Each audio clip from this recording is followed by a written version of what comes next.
नमस्कार, आप देख रहे हैं वीआईपी न्यूज। मैं हूं पद्मा कुलदीप। बढ़ते हैं खबरों की ओर। कल देर रात कांग्रेस ने राज्यसभा उम्मीदवारों की घोषणा कर दी। कांग्रेस द्वारा जारी लिस्ट में कुल 10 उम्मीदवार शामिल हैं। छत्तीसगढ़ से राज्यसभा उम्मीदवारों की लिस्ट में पूर्व केंद्रीय मंत्री राजीव शुक्ला और लोकसभा की पूर्व सांसद रंजीता रंजन को प्रत्याशी बनाया गया है। बता दें कि राजीव शुक्ला उत्तर प्रदेश से आते हैं, वहीं रंजीता रंजन बिहार से हैं। छत्तीसगढ़ से भी लगभग दर्जन भर स्थानीय नेताओं ने राज्यसभा जाने के लिए दावेदारी की थी, लेकिन किसी भी स्थानीय नेता को इस बार मौका नहीं मिला है। इन दोनों ही सीटों पर कांग्रेस की ही जीत लगभग तय मानी जा रही है।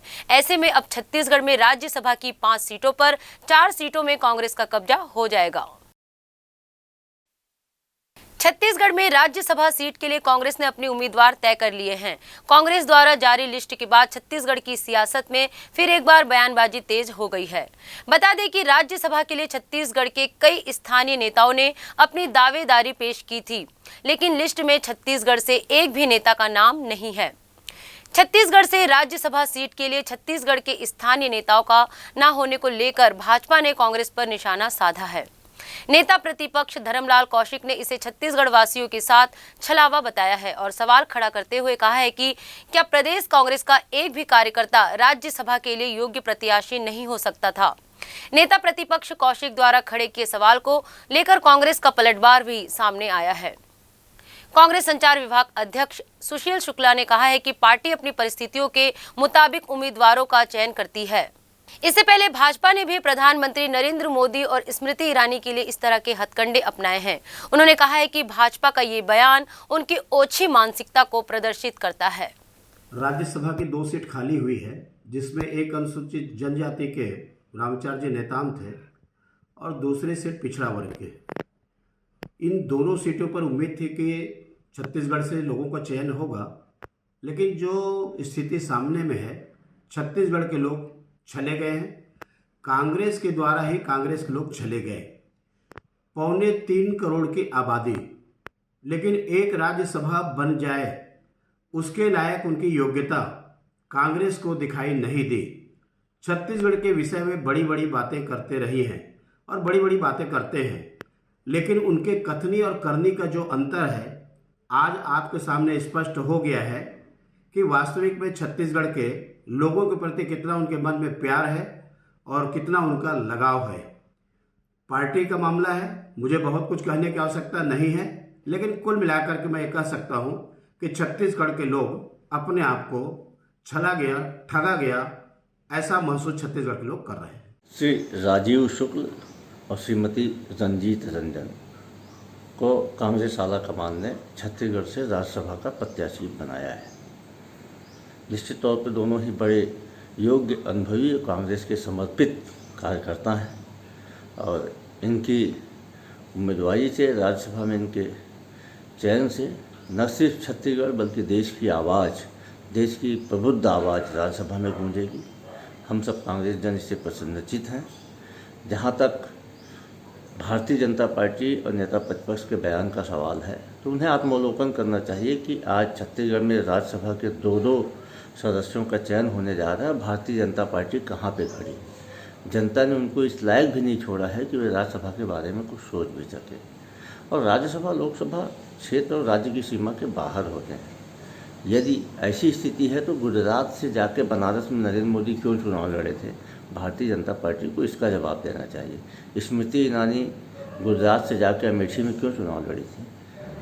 राज्यसभा में, लोकसभा में अपने राजनीतिक परिस्थितियों के अनुसार से पार्टियां निर्णय करती हैं और इसमें अनावश्यक बयानबाजी भारतीय जनता पार्टी की ओछी मानसिकता को दर्शाता है। मुख्यमंत्री भूपेश बघेल ने कल भेंट मुलाकात अभियान के दौरान केशकाल विधानसभा के ग्राम टाटामारी में आयोजित समारोह में 146 करोड़ 62 लाख रुपए के 171 विकास कार्यों का लोकार्पण और शिलान्यास किया। कोंडागांव जिले के टाटामारी में पर्यटकों की सुविधा और उन्हें कोंडागांव के पर्यटन स्थलों के संबंध में जानकारी देने के उद्देश्य से बनाए गए टूरिस्ट इंफॉर्मेशन सेंटर का मुख्यमंत्री भूपेश बघेल ने स्थानीय बिहान समूह की महिलाओं द्वारा शुभारंभ कराया। 1 और 2 जून को रायपुर में 2 दिवसीय छत्तीसगढ़ नव संकल्प शिविर कार्यशाला का आयोजन किया जा रहा है। कार्यशाला को लेकर प्रदेश कांग्रेस अध्यक्ष मोहन मरकाम का बयान भी सामने आया है। उन्होंने कहा कि उदयपुर चिंतन शिविर में हुए निर्णय को राज्यों में कैसे लागू किया जाए, इस पर चर्चा की जाएगी। इस कार्यशाला में प्रदेश प्रभारी PL पुनिया, प्रभारी सचिव चंदन यादव, सप्तगिरी उल्का शामिल होंगे। 2, 1 और 2 तारीख को छत्तीसगढ़ में कार्यशाला आयोजित की जाएगी, जिसमें उदयपुर संकल्प शिविर जो में प्रस्ताव पास किया गया है उसको छत्तीसगढ़ में कैसे क्रियान्वित करना है उसके बारे में वृहद चर्चा होगी। कुशाभाऊ ठाकरे पत्रकारिता विश्वविद्यालय में आज दीक्षांत समारोह होना है, जिसका NSUI विरोध करने जा रही है।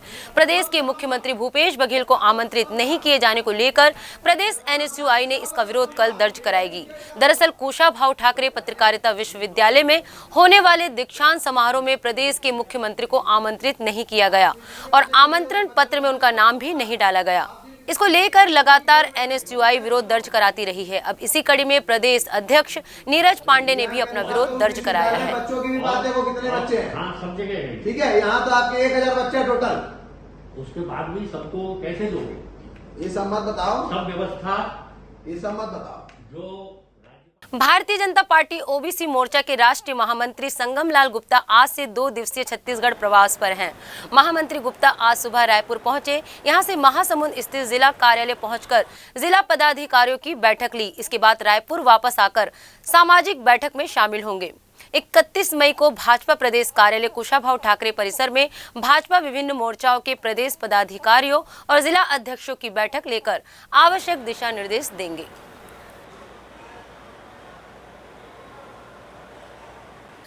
राज्य शासन की स्वामी आत्मानंद उत्कृष्ट अंग्रेजी माध्यम विद्यालय योजना नए क्लेवर में परिवर्तित हुई है।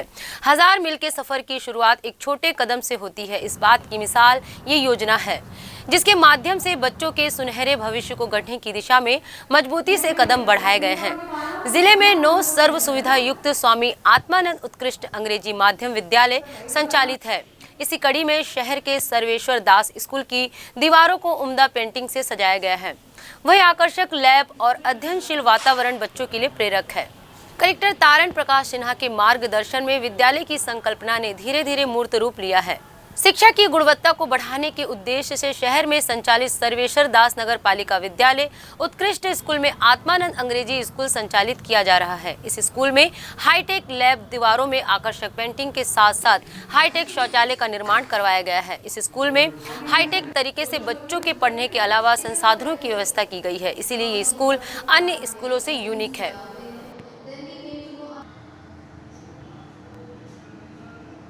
विद्यालय की जो परिकल्पना है, समाज के हर वर्ग के बच्चे को गुणवत्तापूर्ण शिक्षा और अत्याधुनिक माहौल में उपलब्ध कराने की व्यवस्था है। यहाँ देखेंगे आप कि मेधावी छात्र जिले के पूरे एडमिशन लेने के लिए आ रहे हैं। यहाँ मेरिट के बेसिस पर उनका एडमिशन होता है। यहाँ के टीचर्स का भी मेरिट के बेसिस पर भर्ती किया जाता है।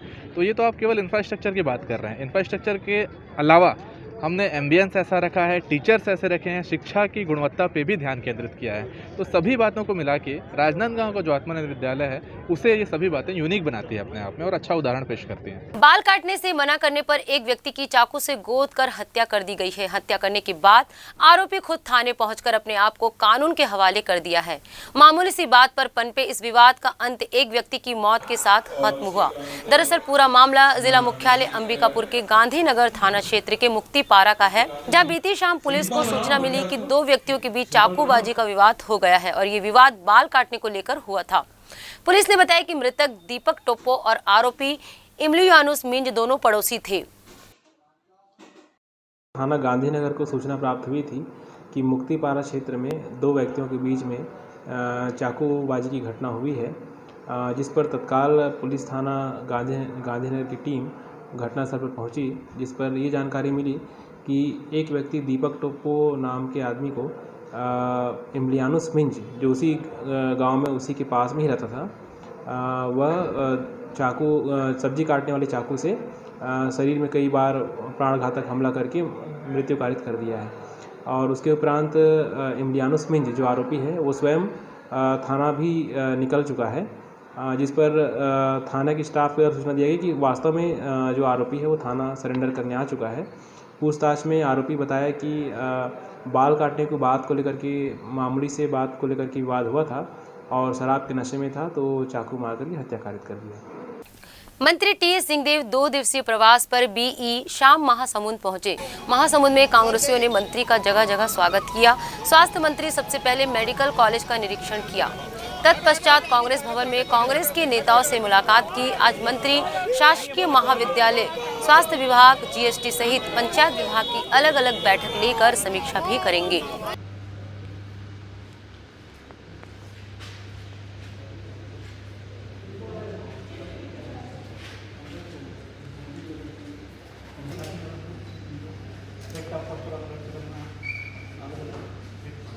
पिछले लगभग 12 से 15 वर्षों से क्षेत्र के किसान सूतिया पाट जलाशय से नहर नाली निर्माण की मांग करते आ रहे हैं, क्योंकि जिले वासियों को बांध का पानी सिंचाई करने के लिए न देकर अन्य जिले बेमेतरा और राजनांदगांव जिले को नहर द्वारा जल पहुंचाया जा रहा है, जिससे बांध के आसपास के किसान पानी के लिए बहुत तरस रहे हैं। जिसके बाद भारतीय किसान संघ के बैनर तले कई वर्षों से नहर नाली की मांग की जा रही है। इस मांग को लेकर किसानों ने कई आंदोलन किए, धरना प्रदर्शन किए, पैदल कैंडल मार्च निकाले, तरह तरह के आंदोलन करके सरकार को जगाने का प्रयास किया गया। बावजूद अभी तक न भाजपा न कांग्रेस, किसी की भी सरकार ने किसानों की मांगों को लेकर कोई ठोस कदम नहीं उठाया है। अंत में निराश और परेशान होकर क्षेत्र के हजारों किसानों ने एक साथ जल सत्याग्रह जैसे बड़े कदम उठाने पर मजबूर हुए हैं। इस आंदोलन में महिला और छोटे बालिकाओं ने भी हिस्सा लिया। इसके साथ दूसरे दिन किसानों ने प्रशासन को चेतावनी देते हुए ज्ञापन देकर जल सत्याग्रह स्थगित कर दिया। साथ ही आने वाले दिनों में अब किसान नहर द्वारा जो अन्य जिला बेमेतरा राजनांदगांव बांध का पानी जा रहा है, उसके लिए जल रोको आंदोलन करेंगे।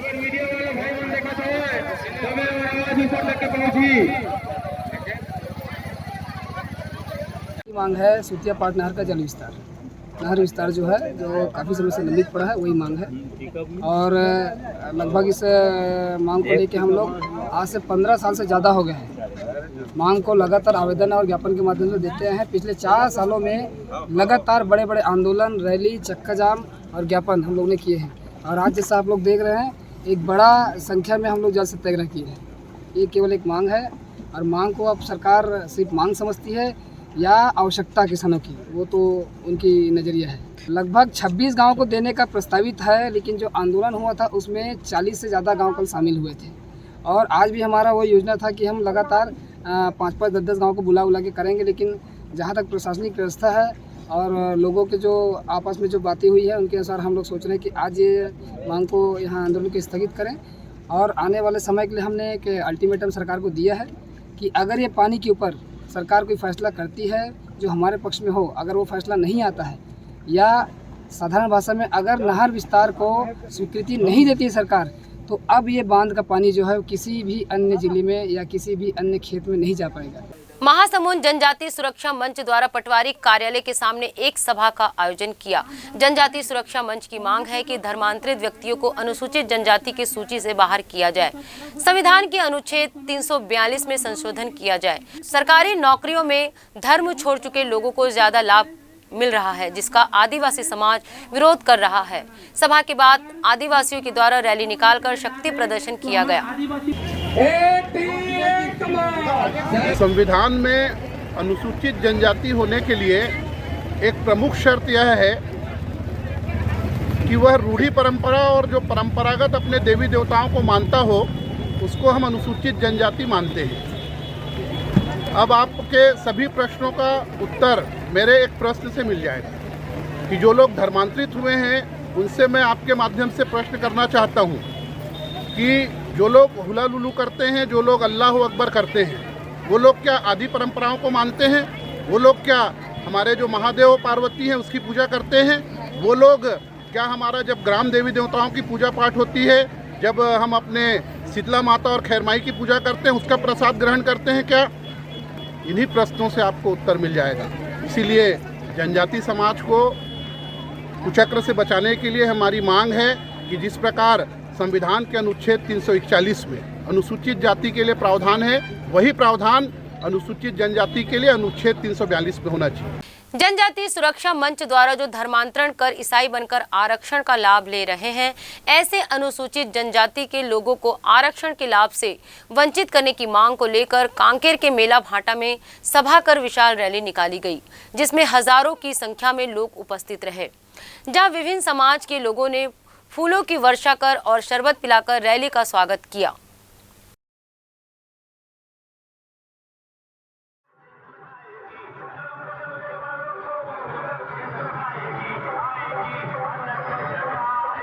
जो आदिवासी अपने देवी देवता को नहीं मानता है, समाज के रीति रिवाज को नहीं मानता है, ऐसे लोगों को आदिवासी के आरक्षण का लाभ नहीं मिलना चाहिए। इस विषय को लेकर के कांकेर जिले में आज डिलिस्टिंग महारैली का आयोजन किया गया था।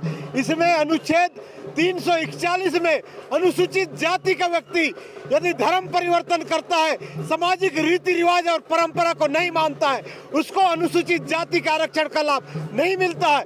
इसी प्रकार से हम मांग करते हैं केंद्र सरकार से कि 342 में संशोधन करके अनुसूचित जनजाति आदिवासी वर्ग का व्यक्ति यदि अपने देवी देवता को नहीं मानता है, सामाजिक रीति रिवाज और परंपरा को नहीं मानता है, उसको आदिवासी का आरक्षण का लाभ नहीं मिलना चाहिए। छत्तीसगढ़ की सरकार की महत्वाकांक्षी योजना में से एक आवर्ती चराई विकास क्षेत्र निर्माण कार्य आधा अधूरा होने से ग्रामीणों को इसका लाभ नहीं मिल रहा है, तो वहीं गौठान निर्माण कार्य भ्रष्टाचार की भेंट चढ़ चुका है। वन विभाग के अधिकारियों द्वारा गौठान में मजदूरों की जगह जेसीबी मशीन के माध्यम से सीपीटी गड्ढा सहित अन्य निर्माण कार्य कराया गया है। आवर्ती चराई विकास क्षेत्र गौठान गुमगरा कला में मनरेगा के तहत गांव के ग्रामीणों को रोजगार नहीं मिलने से ग्रामीणों में आक्रोश व्याप्त है। मिली जानकारी के मुताबिक सरगुजा के लखनपुर वन परिक्षेत्र अंतर्गत ग्राम पंचायत गुमगरा कला में लखनपुर वन परिक्षेत्र अधिकारी द्वारा आवर्ती चराई विकास क्षेत्र गौठान निर्माण कार्य रकबा 2 हेक्टेयर अनुमानित लागत 4,702,00,000 निर्माण कार्य कराया जाना था, परंतु विगत वर्षों के बाद भी गौठान निर्माण कार्य आज भी आधा अधूरा है।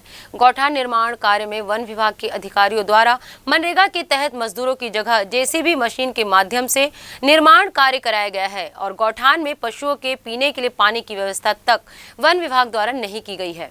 वहीं स्थानीय ग्रामीणों का आरोप है कि सरगुजा कलेक्टर और मुख्यमंत्री के दौरा कार्यक्रम के समय वन विभाग के अधिकारियों द्वारा अन्यत्र जगह से गोबर लाकर गौठान में रखा गया है। गांव के किसानों से गोबर की खरीदी नहीं की गई है। ग्राम गुमगरा कला में गौठान निर्माण कार्य होने से इसका लाभ ग्रामीणों को नहीं मिल रहा है, जिसे लेकर ग्रामीणों में आक्रोश व्याप्त है। स्थानीय ग्रामीणों ने शासन प्रशासन से जांच कर उचित कार्यवाही की मांग की है। और ये जो सीपीटी गड्ढा कोड़ाई से तुमन मन कोड़े है कि मशीन से? मशीन से कोड़ाई से जी। कितना दिन पहले कोड़ाई से? 2 हफ्ता होगी। का मशीन से कोड़ाई से? जी से भी। अच्छा, तो तुमन मतलब यहाँ रोजगार मिले कि नहीं? रोजगार गारंटी के यहाँ तो नहीं मिली है। नहीं मिली से? नहीं मिली से। और यहाँ गोबर उबर खरीदी होल कि नहीं गौठान में? नहीं हुई से खरीदी। अच्छा, वो उतना गोबर जो गड्ढा में पड़ल है तो कहाँ से खरीदी करेंगे? ये पता नहीं कहाँ से लाएंगे। ट्रैक्टर में। ट्रैक्टर में लेके आए हैं? ट्रैक्टर में। कितना दिन पहले लेके आए हैं? तो वो लोग पता नहीं है कई दिन में हुई तो आले नहीं रहे। ग्रामीण मतलब कुछ लाभ होते गौठान बनने से यहाँ? तो तो कहीं लाभ नहीं होते। कुछ लाभ नहीं होता। हाँ, कुछ लाभ नहीं है। अब शुरू नहीं करी था। कोरबा में डिज्नीलैंड मेले में एक बड़ा हादसा टला। 15 से 20 मिनट तक हवा में लोग उल्टे लटके रहे।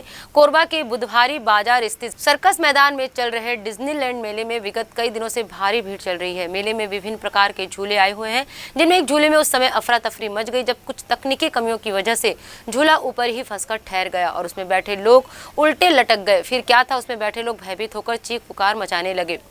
15 से 20 मिनट तक लोग उल्टे लटके रहे। मेला प्रबंधन द्वारा रस्सियों के सहारे से काफी मशक्कत के बाद झूले को सीधा किया गया।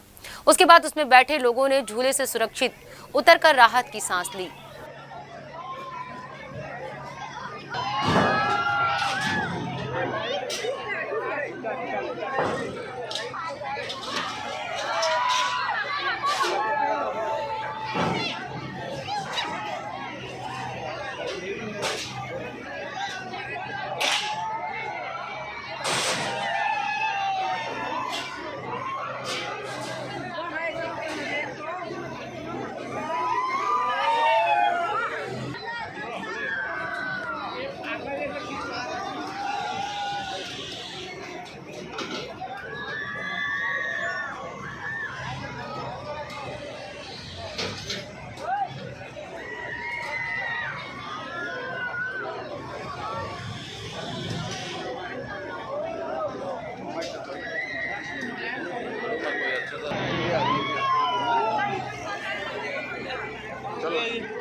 करने की स्थिति में नहीं है भाई।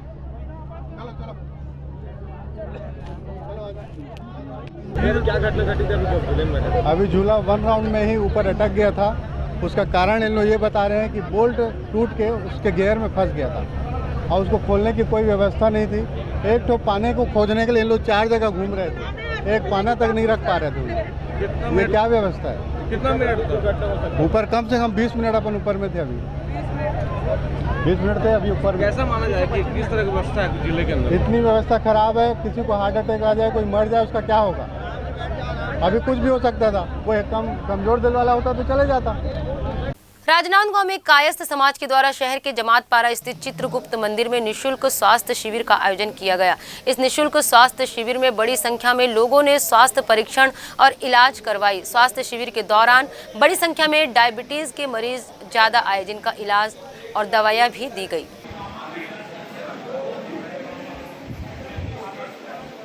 राजनांदगांव के चित्रगुप्त मंदिर परिसर में जमातपारा राजनांदगांव में प्रथम स्वास्थ्य परीक्षण शिविर निशुल्क समाज के सदस्यों द्वारा किया जा रहा है।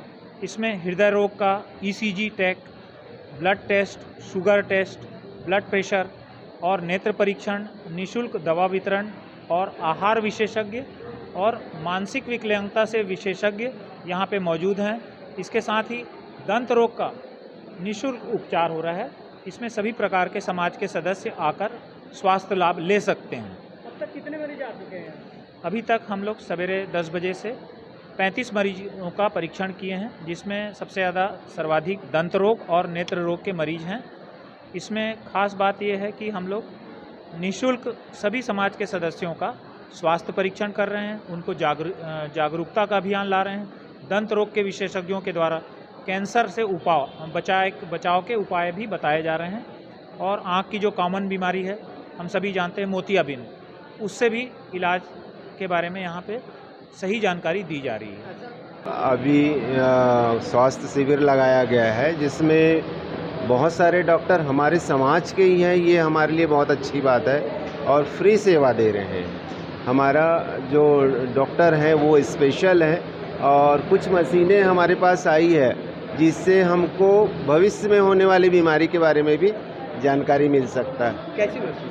ये एक वाइब्रेट मशीन है और एक डॉक्टर अनिल श्रीवास्तव फिजियोथेरापी वाले वो जांच कर रहे हैं। एक मशीन आई है जिसमें अभी हमको क्या है बीमारी, आने वाले समय में क्या है बीमारी और उसमें क्या प्रिकॉशन ले सकते हैं और क्या डाइट ले सकते हैं। डाइटिशियन भी आई हुई हैं, उसके द्वारा सलाह दिया जा रहा है।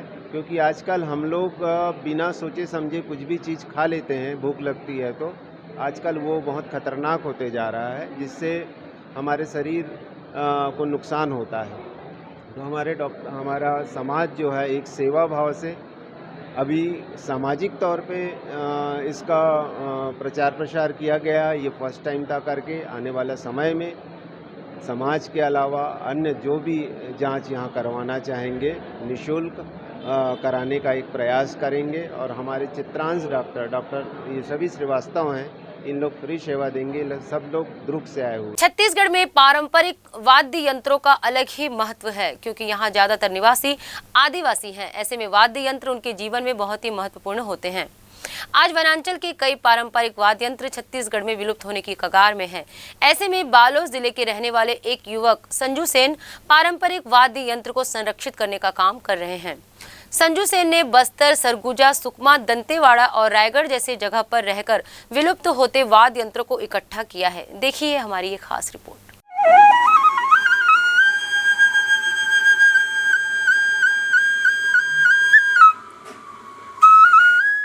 ढोल, नगाड़ा या अन्य पारंपरिक वाद्य यंत्रों की थाप पर थिरकते छत्तीसगढ़ के वनवासियों की तस्वीर सुकून देने वाली है।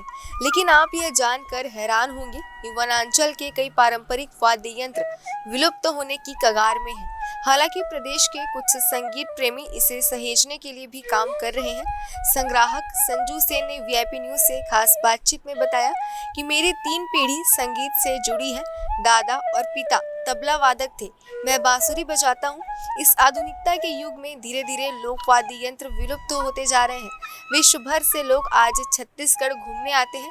यहाँ की लोक संस्कृति, लोक नृत्य और यहाँ की परंपरा को आज पूरे विश्व में पसंद किया जा रहा है।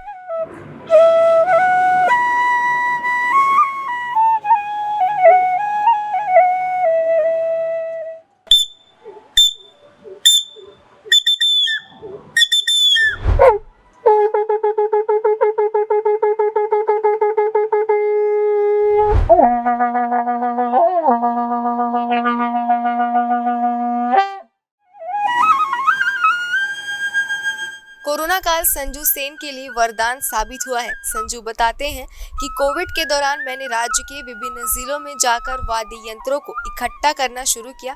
कोविड के 2 सालों में मैंने 130 से अधिक वाद्य यंत्रों को इकट्ठा किया है। जिन वाद्य यंत्रों को मैंने इकट्ठा किया है उसमें से लगभग सभी वाद्य यंत्र मैंने खुद बजाए हैं। वाद्य यंत्रों के माध्यम से शेर की दहाड़ से लेकर कोयल, मोर, तोता, उल्लू सहित 10 तरह की पक्षियों की आवाज भी संजू निकालते हैं।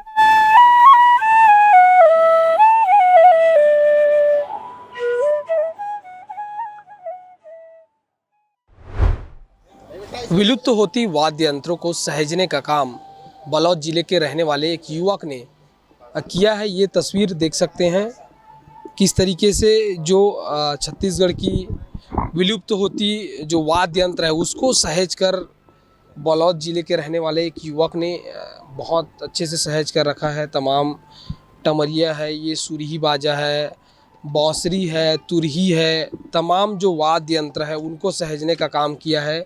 सीधा उन्हीं से जुड़ेंगे और बातचीत करेंगे। संजू जी, किस तरीके का मन में ख्याल आया, क्या सोचा था आपने? मेरा यही उद्देश्य है कि मैं पहले बांसुरी बजाता था, अभी भी बजाता हूँ और शुरू से रुझान था कि बांसुरी बजाने का। और कोरोना महामारी आया तो मैं सोचा कि चलो छत्तीसगढ़ के विभिन्न प्रकार के लोक वाद्य सहेजे काम कर आने वाला पीढ़ी ला बताना जरूरी है कि बहुत से वाद्य है जो विलुप्त तादाद में, बहुत से वाद्य है जो ख़त्म हो गए हैं। जैसे कि बहुत से देखे हो कि नए नए भी चीज़ देखे मिली, सब बहुत पुराना वाला चीज़ भी मिले हैं। जैसे कि अभी पक्षी मन के भी आवाज़ है, जैसे कि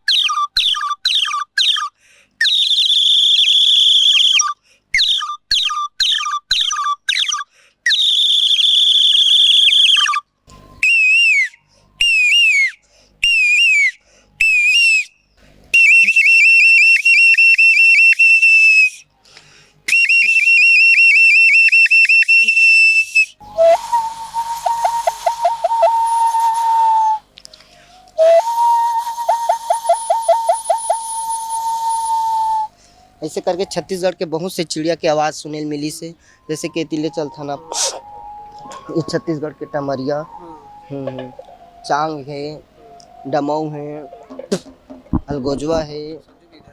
अच्छा, और क्या क्या वाद्य यंत्र है? बहुत से वाद्य है, जैसे धुरवा जनजाति के पैर में पहनने वाला,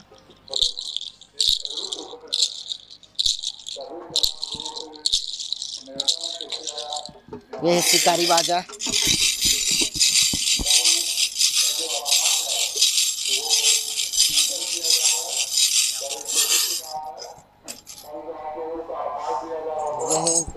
चुटका, ये सब अब विलुप्त के तादाद में है। पूरा इलेक्ट्रॉनिक के ज़माना आ गया। अब इलेक्ट्रॉनिक के ज़माना आ गया तो ये तो पूरा विलुप्त हो रहा है। ये जैसे कि झांझ है,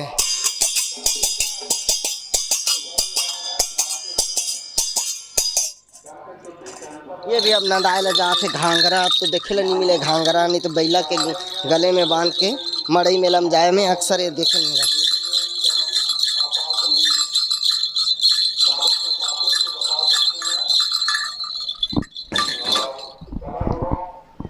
खंजेरी जब ढोल की उसकानी हो रही तो एला अपन पूर्वज मन ह मनोरंजन के लिए गोइहा के खाल और ये लकड़ी से बनाए गए हैं।